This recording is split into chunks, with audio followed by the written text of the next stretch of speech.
அப்படிங்கிறது நிறைய பேரோட கனவுனே சொல்லலாம். பட் நிறைய பேர் இல்லை, யாருமே அதுக்கு ப்ராப்பராக பிளான் பண்ணுறதே இல்லை. என் ஃப்ரெண்ட்ஸ் சில பேர் எனக்கு கல்யாணமே பண்ணிக்க வேணாம் அப்படின்னு சொல்லுவாங்க.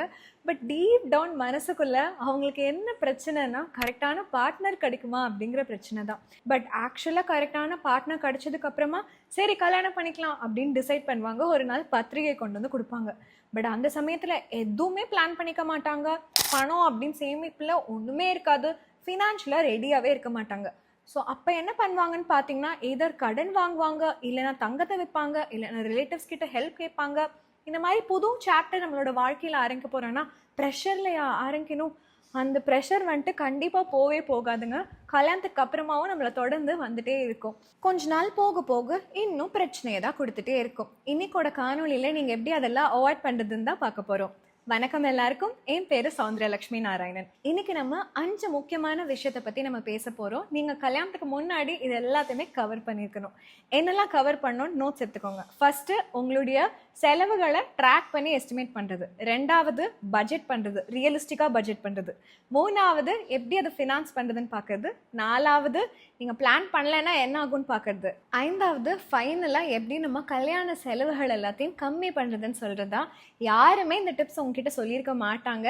இந்த 5 விஷயங்கள் என்ன அப்படின்னு பார்த்துட்டீங்கன்னு நினைக்கிறேன். நீங்க உங்களோட கல்யாண நாளுக்கு மட்டும் ரெடியா இருக்க மாட்டீங்க, பட் உங்களுடைய கல்யாண வாழ்க்கைக்கும் ஃபினான்ஷியலா ரெடியா இருப்பீங்க. சரி, மறக்காம லைக் பண்ணீங்க, ஷேர் பண்ணீங்க, சப்ஸ்கிரைப் பண்ணீங்க. உங்களுக்கு தெரியும் எல்லா வீடியோலையும் சொல்றது தானே, உடனே பண்ணிருங்க.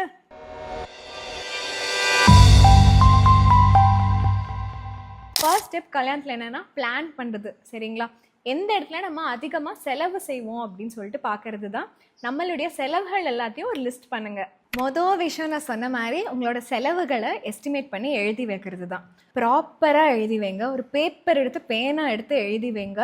எதையுமே அப்போ தான் மறக்க மாட்டோம், எல்லாத்தையும் ஞாபகம் வச்சுப்போம். எல்லாத்தையும் 2 சிம்பிள் லிஸ்ட்டாக எழுதினதுக்கு அப்புறமா டிவைட் பண்ணிக்கோங்க. எசென்ஷியல்ஸ், நைஸ் டு ஹேவ், அதாவது கண்டிப்பாக வேணும், இது இருந்தால் நல்லாயிருக்கும் அந்த மாதிரி. சரிங்களா? இந்தியாவில் நடக்கும் கல்யாணத்தில் எந்த இடத்துக்குள்ள செலவாகும்னா jewellery, catering, venue and events, photography, dress, decoration, இதுக்கு தான் வந்து அதிகமாக செலவாகும். நம்ம ஃபினான்ஷியலாக ஸ்டேபிளாக இருக்கணும். ஏன்னா கல்யாணத்துக்கு அப்புறம் ஒரு புது வாழ்க்கை ஆரம்பிக்குது. கரெக்டுங்களா?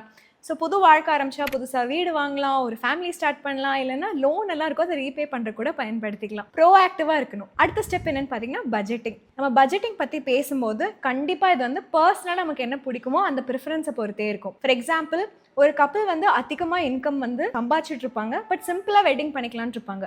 ஏன்னா அவங்களோட இலக்கு வந்து உலகத்தையே வந்து ட்ராவல் பண்ணணும், பெருசாக ஏதாவது பண்ணணும், பெரிய வீடு வாங்கணும், அந்த மாதிரி. இன்னொரு சமயத்தில் ஒரு லோவர் இன்கம் ஃபேமிலி வந்துட்டு அவங்களோட பட்ஜெட்டை ஒரு பெரிய கல்யாணம் பண்ணணும்னு சொல்லிட்டு ஸ்ட்ரெச் பண்ணிடலாம். ஏன்னா கல்ச்சுரலாக அந்த எக்ஸ்பெக்டேஷன் இருக்கும், இல்லை ஃபேமிலி ட்ரெடிஷன் அப்படி இருக்கும். ஸோ ஒரே சைஸ் தான் எல்லாருக்கும் அப்படின்னு கிடையாது. பட் நீங்கள் ஜஸ்ட் ஸ்டார்ட் பண்ணுறீங்க அப்படின்னா இந்த ரூலை மனசில் வச்சுக்கோங்க. உங்களோட வெட்டிங் பட்ஜெட் வந்து 2x your annual salary தான் இருக்கணும் மேக்ஸிமம். ஃபார் எக்ஸாம்பிள், உங்களோட ஆனுவல் சேலரி 5 lakhsனா உங்களோட வெட்டிங் பட்ஜெட் வந்து 10 lakhsக்கு மேலே இருக்கக்கூடாது. அந்த மாதிரி பார்த்துக்கோங்க. ஆனுவல் சேலரி அப்புறம் max suggested wedding budget 2x எவ்வளோன்னு பார்க்கலாம். 5 லட்சம்னா 10 லட்ச ரூபா. 10 லட்ச ரூபா சேலரினா 20 லட்ச ரூபா செலவு பண்ணலாம். 25 லட்ச ரூபானா 50 லட்சம் வரைக்கும் செலவு பண்ணலாம். ரியாலிட்டி பற்றி நம்ம கண்டிப்பாக பேசியே ஆகணும். இந்தியாவில் ஆவரேஜாக வெட்டிங் வந்து செலவுகள் வந்து 37 லட்சம் ஆகுது. டெஸ்டினேஷன் வெட்டிங் போனீங்கன்னா 51.1 லட்சம் தான் ஸ்டார்டிங்கே. ஸோ விலை உயர்ந்துட்டே போகுது அப்படிங்கிறத நம்ம புரிஞ்சுக்கலாம். 2024 வெட்டிங் காஸ்ட் வந்துட்டு 7% அதிகமாயிருக்கு லாஸ்ட் இயர் கூட கம்பேர் பண்ணோம்னா. மெயினாக ஏன்னு பார்த்தீங்கன்னா வென்யூ அப்புறம் கேட்ரிங் இந்த செலவுகள்லாம் 10% அதிகமாயிருக்குங்க. சரி சௌந்தர்யா, அதுக்கு என்ன பண்ணலான்னு கேட்டிங்கன்னா, உங்களோட டோட்டல் பட்ஜெட்டை ஃபஸ்ட்டு செட் பண்ணிக்கோங்க. மூலோபாய ரீதியாக நிதியை வந்து ஒதுக்கி வச்சுக்கோங்க. ரொம்ப ஸ்ட்ராட்டஜிக்காக யோசிச்சு பண்ணணும். சரியா? உங்களோட கல்யாண பட்ஜெட் 50 லட்ச ரூபா அப்படின்னு வச்சுக்கலாம். இதை எப்படி நம்ம டிவைட் பண்ணுறதுன்னு பார்க்கலாம். வென்யூக்கு 20%, கேட்ரிங் 20%, டெக்கரேஷன் 10%, ட்ரெஸ்ஸு, ஜுவல்லரி இதுக்கு 25%, மீதி இருக்கிறது ஃபோட்டோகிராஃபி, இன்விடேஷன் கொடுக்கறது, கிஃப்ட், ட்ராவல், மேக்கப், இந்த மாதிரி விஷயங்களுக்கு போயிடும். எவ்வளோ பெருசாக இருந்தாலும் சரி, எவ்வளோ சின்னதாக இருந்தாலும் சரி, உங்கள் பட்ஜெட் எப்போவுமே 10% தனியாக எடுத்து வச்சுக்கணும். லாஸ்ட் மினிட் ஏதாவது அன்எக்ஸ்பெக்டட் செலவுகள், வெண்டார் வந்து வெளியில் வந்ததுனால, இல்லை ப்ரைஸ் ஹைக் ஆனதுனால, இந்த மாதிரி செலவுகள் வந்தால் பயன்படுத்திருக்கு. ஸோ நீங்கள் உங்களோட பட்ஜெட்டை பண்ணிட்டீங்க. அடுத்தது வரதான் பெரிய கேள்வி, எப்படி வந்துட்டு உங்களுடைய வெட்டிங்கை ஃபினான்ஸ் பண்ணுறதுன்னு சொல்லிட்டு. வெட்டிங்ஸ் சீப் கிடையாது. ஸோ எப்படி மேனேஜ் பண்ணுறாங்கன்னு பார்க்கலாம். நிறைய கப்பிள்ஸ் 80% வெட்டிங் செலவுகள் வந்து பர்சனல் இல்லைன்னா ஃபேமிலியோட சேவிங்ஸ்லேருந்து வருது. 12% பேர் வந்து கடன் வாங்குறாங்க. 6% பேர் ஏதாவது அசட்டை செல் பண்ணியோ லிக்விடேட் பண்ணியோ அவங்க வந்து வெட்டிங்கை ஃபண்ட் பண்ணுறாங்க. பட் உங்களுக்கு இன்னும் டைம் இருக்குது கல்யாணம் ஆக அப்படின்னா நீங்கள் அந்த பாதையை எடுக்க தேவையில்லை. நீங்கள் உங்களோட வெட்டிங் ஃபண்டை ஸ்லோவாகவும் ஸ்டெடியாகவும் பில்ட் பண்ணலாம். எப்படி இதை பண்ணுறதுன்னு ஒரு பெஸ்ட் வே இருக்குது. அதுதான் சிஸ்டமேட்டிக் இன்வெஸ்ட்மெண்ட் பிளான்ஸ், இல்லைனா எஸ்ஐபின்னு நம்ம மியூச்சுவல் ஃபண்ட் முதலீடுகளில் சொல்வோம். உங்களோட கல்யாணம் இன்னும் 5 வருஷம் கழிச்சுன்னு வச்சுக்கோங்க.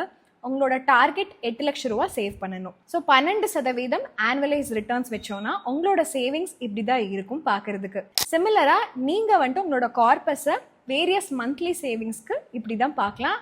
அதை திரையில காட்டுறோம், அதை ஒரு ஸ்கிரீன்ஷாட் எடுத்துக்கோங்க. நீங்க உங்களுடைய எஸ்ஐபியை 10% ஒவ்வொரு வருஷமும் அதிகம் பண்ணீங்கன்னா 8 லட்சம் ரூபாய் ஈஸியா 9.7 லட்சம் ரூபாயா ஆயிரும். நீங்க ஜஸ்ட் உங்களோட எஸ்ஐபியை சில சதவீதம் ஒவ்வொரு வருஷமும் இன்க்ரீஸ் பண்றதுனால நீங்க சேஃபா உங்களுடைய அசட்டை வச்சுக்கணும்னா எஸ்ஐபிஸ் கூட ரெக்கரிங் டெபாசிட் இல்லைனா ஷார்ட் டேர்ம் ஃபிக்ஸ் டெபாசிட்ஸ் கூடயும் முதலீடு செய்யலாம். எஸ்பெஷலாக நீங்கள் மார்க்கெட் அப்பு மார்க்கெட் டவுன் இதெல்லாம் பார்த்து கம்ஃபர்டபுளாக இல்லைன்னா.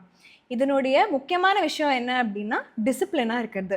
சரி, நம்மளோட பிக்கெஸ்ட் வெட்டிங் எக்ஸ்பென்ஸ் பற்றி பேச போகிறோம். அதுதான் என்னங்க, ஜுவல்லரி, கோல்டு ஜுவல்லரி தான். எஸ்பெஷலாக எல்லாருக்குமே தெரியும், தங்கம் வந்து எப்படியோ சூப்பராக ப்ரைஸ் அதிகமாகிட்டே போகுது. ஸோ நீங்கள் தங்கத்தில் முதலீடு செய்யணும்னா நீங்கள் ஃபிசிக்கலாக தங்கம் வாங்கலாம், ஜுவல்லரி, காயின், பார். பட் இன்னைக்கு அதை விட நிறைய ஆப்ஷன்ஸ் நமக்கு கிடைச்சிருக்கு. ஒரு ஆப்ஷன் தான் கோல்டு ETF. இதை கோல்டு எக்ஸ்சேஞ்ச் ட்ரேடட் ஃபண்டுன்னு சொல்லுவோம். நீங்கள் தங்கத்தை வாங்கலாம் ஃபிசிக்கலாக வாங்குறதுக்கு பதிலாக. ஒரு கோல்டு ETF யூனிட் வந்து 1 கிராம் கோல்டோட ஈக்குவல் பியூரிட்டி இருக்கும். ஹை பியூரிட்டி ஃபிசிக்கல் கோல்டு இது பேக் பண்ணியிருக்கும். நீங்கள் வந்து தங்கத்தை வாங்கிட்டு ஐயோ அதை எப்படி வந்து காற்று வைக்கிறது, அதை எங்கே ஸ்டோர் பண்ணுறது, இந்த மாதிரி விஷயங்கள்லாம் யோசிக்காமல் டிமேட் ஃபார்மேட்டில் ஒரு பேப்பர்லேயே அதை தங்கத்தை வச்சுக்கலாம். சரி, நீங்கள் கோல்டு மியூச்சுவல் ஃபண்ட்ஸ்லேயே முதலீடு செய்யலாம். இது ரெகுலர் மியூச்சுவல் ஃபண்ட்ஸ் மாதிரி, பட் அவங்க தங்கம் சம்மந்தப்பட்ட அசட்ஸில் முதலீடு செய்வாங்க. இன்னொரு ஆப்ஷன் இருக்குது, கோல்டு சேவிங் ஸ்கீம். பேசிக்காக ஒரு கோல்டு சேவிங் ஸ்கீம் அப்படிங்கிறது ஒரு ரெக்கரிங் டெபாசிட் மாதிரி. இந்த இடத்துல நீங்கள் வந்து தங்கம் ஃப்யூச்சரில் வாங்குறதுக்காக அமௌண்ட் போட்டு சேவ் பண்ணுறீங்க. நிறைய நகை கடையான தனுஷ்க்கு, மலபார் கோல்டு, ஜாஸ் ஆல்காஸ் இவங்கெல்லாம் கொடுத்துட்ருக்காங்க. ஒரு ஃபிக்ஸ்டு அமௌண்ட்டை மந்த்லி நீங்கள் பே பண்ணுவீங்க. ஒரு சர்டன் பீரியட், இது 10 மாதங்களோ 12 மாதங்களோ, அதுக்கப்புறம் அந்த பணத்தை வச்சு நீங்கள் அதே கடையில் தங்கம் வாங்கலாம். இங்கே தான் ஒரு கேட்ச் இருக்குது. நம்ம ரெக்கரிங் டெபாசிட் போட்டால் இன்ட்ரெஸ்ட் கிடைக்கும்ல, அதுக்கு பதிலாக அந்த ஜுவல்லர்ஸ் நமக்கு ஒரு போனஸ் கொடுப்பாங்க. லைக் உங்களோட லாஸ்ட் இன்ஸ்டால்மெண்ட்டை அவங்களே பே பண்ணிடுவாங்க, இல்லைனா மேக்கிங் சார்ஜில் ஒரு டிஸ்கவுண்ட் கொடுக்கறது, இல்லை சில பேருக்கு சில பாலிசி கூட இருக்கும். ஈக்குவலன்ட் கிராம்ஸ் ஆஃப் கோல்டு வந்து உங்களோட பேமெண்ட்க்கு வந்து கிரெடிட் பண்ணிடுவாங்க உங்கள் அக்கௌண்ட்லேயே ஒவ்வொரு இன்ஸ்டால்மெண்ட்டுக்கும். அது கூட சேர்த்து மேக்கிங் சார்ஜ் டிஸ்கவுண்ட்டும் கொடுப்பாங்க. கடைசியில் நீங்கள் வந்துட்டு நிறைய கோல்டு வாங்குற மாதிரி இருக்கும் டெக்னிக்கலாக நீங்கள் பே பண்ணதை விட. ஃபார் எக்ஸாம்பிள் ஜிஆர்டியோட கோல்டன் 11 ஃப்ளெக்ஸி பிளான் இருக்குது. இது யூஸ் பண்ணி நீங்கள் ஒவ்வொரு மாதமும் 11 மாதத்துக்கு நீங்கள் வந்து பணம் செலுத்தலாம். அதுக்கப்புறமா தங்கத்தை making charges up to 18% VA இல்லாத மாதிரி நீங்கள் பார்த்து ஜுவல்லரி வந்து உங்களுக்கு என்ன பிடிக்குதோ அதை வாங்கிக்கலாம். சரி, நம்ம இப்போ வந்துட்டு ஸ்மார்ட் பிளான்ட் முதலீடுகளை பற்றி தான் பேசிகிட்டு இருக்கோம். நம்ம வந்து என்ன ஆகுதுன்னு பார்க்கலாம். நீங்கள் பிளான் பண்ண மாதிரி எந்த விஷயமே ப்ராப்பராக போகலைன்னா நிறைய பேர் என்ன பண்ணுவாங்க அப்படின்னா லாஸ்ட் மினிட்ல சில ஆப்ஷன்ஸை பார்ப்பாங்க. என்ன ஆப்ஷன்ஸ்லாம் அப்படின்னு பார்த்தீங்கன்னா கல்யாண லோன் இல்லைன்னா பர்சனலாக கடன் வாங்குறது. இன்னொன்று புதுசாக வந்திருக்குங்க, marriage no pay later, MNPL ஸ்கீம்னு.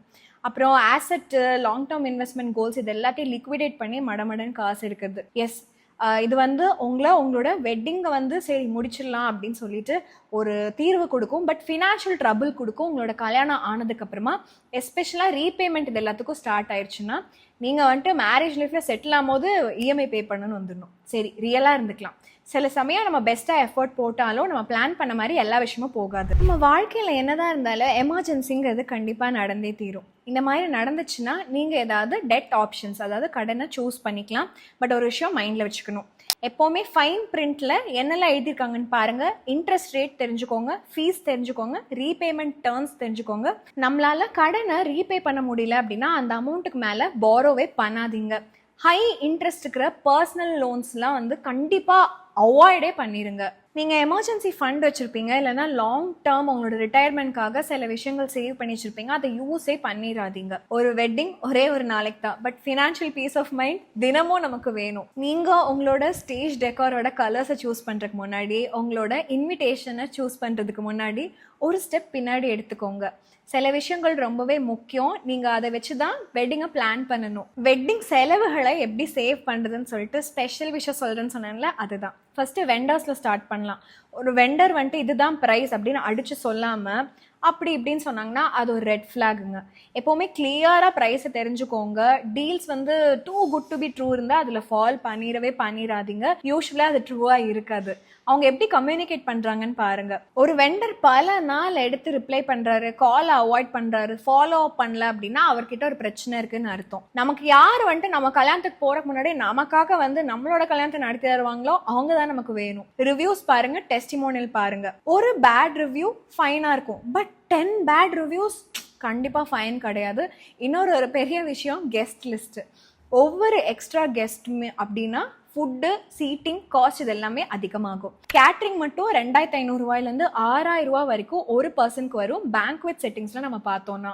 So ஸ்மார்ட்டாக இருங்க. நம்மளுடைய க்ளோஸான ஃபேமிலி அண்ட் ஃப்ரெண்ட்ஸ் இருந்தால் போதும். ஃபேமிலி ப்ரெஷர்னாலையோ கில்ட்னாலையோ நிறைய பேரை இன்வைட் பண்ண தேவையில்லை. ஒரு லிஸ்ட் கிரியேட் பண்ணுங்கள், உங்கள் பேரண்ட்ஸ் கூட டிஸ்கஸ் பண்ணுங்கள், அந்த லிஸ்ட்லேயே இருங்க. நம்ம எவ்வளோ செலவு பண்ணுறோமோ எல்லாத்தையும் ட்ராக் பண்ணுங்கள். ஒரு ஸ்ப்ரெட்ஷீட்டோ பட்ஜெட் ஆப்போ இல்லை தனியாக ஒரு பேங்க் அக்கௌண்ட்டோ வச்சு வெட்டிங் செலவுகள் எல்லாத்தையும் ட்ராக் பண்ணுங்கள். நம்பர்ஸ் நம்மளோட கண்ணுக்கு முன்னாடி தெரிஞ்சிச்சுன்னா நல்லா சாய்ஸ் எடுக்க முடியும். அது தப்பாக போச்சுன்னா கரெக்டும் பண்ணிக்க முடியும்.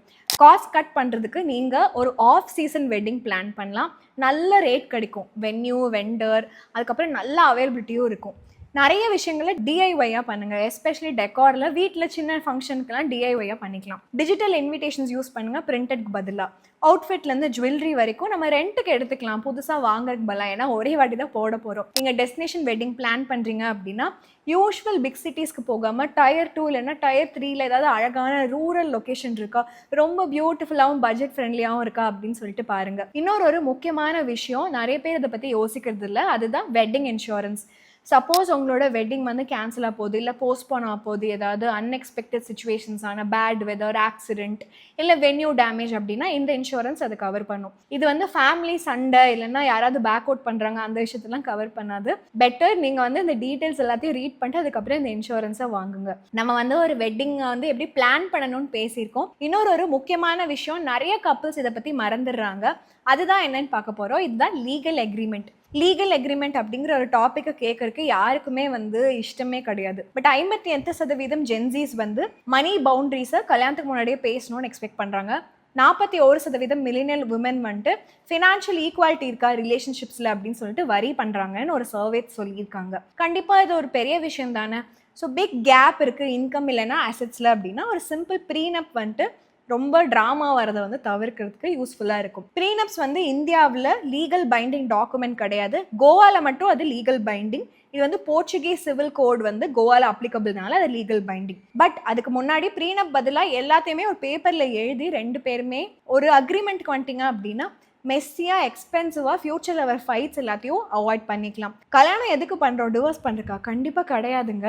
நம்ம வந்து மெச்சூர்டாக வளர்கிறதுக்காக தானே பண்ணுறோம். நம்ம இன்சூரன்ஸ் எல்லாருமே வாழ்க்கையில் எடுக்கிறோம், பட் எப்போவுமே தேவைப்படாது அப்படின்னு ஒரு நம்பிக்கையில் தானே. அந்த மாதிரி இந்த அக்ரிமெண்ட்டும் எழுதிக்கோங்க. இந்த காணொலியோட எண்டுக்கு வந்துட்டோம். நம்ம பணம் எப்படி சேமிக்கிறது, எப்படி ஸ்மார்ட்டாக பட்ஜெட் பண்ணுறது, முதலீடுகள் முன்னாடியே எப்படி பண்ணுறது, அண்ட் யூஸ்வலாக வந்துட்டு வெட்டிங் இன்சூரன்ஸ், லீகல் அக்ரிமெண்ட் இதை பற்றி யாருமே பேச மாட்டாங்க. அதையும் பற்றி நம்ம கவர் பண்ணியிருக்கோம். நம்ம இன்றைக்கி கவர் பண்ண எல்லா விஷயங்களுமே உங்களோட எஜுகேஷனல் பர்பஸ்க்காக. இது ஒரு ஃபினான்ஷியல் அட்வைஸ் கிடையாது. உங்களோட கல்யாணத்துக்கு ப்ராப்பராக ரிசர்ச் பண்ணுங்கள். ஒரு குவாலிஃபைடு அட்வைசர் கூட உட்காந்து பேசுங்க. அதுக்கப்புறமா முதலீடுகளை செய்யுங்க. இந்த காணொலி உங்களுக்கு பிடிச்சிருந்ததுன்னா மறக்காமல் லைக் பண்ணிடுங்க, ஷேர் பண்ணிடுங்க, நம்மளோட சேனலுக்கு சப்ஸ்கிரைபும் பண்ணிடுங்க. இன்னும் ஒரு அருமையான காணொலியில் நம்ம எல்லாரும் சந்திக்கலாம். அது வரைக்கும் நன்றி, வணக்கம்.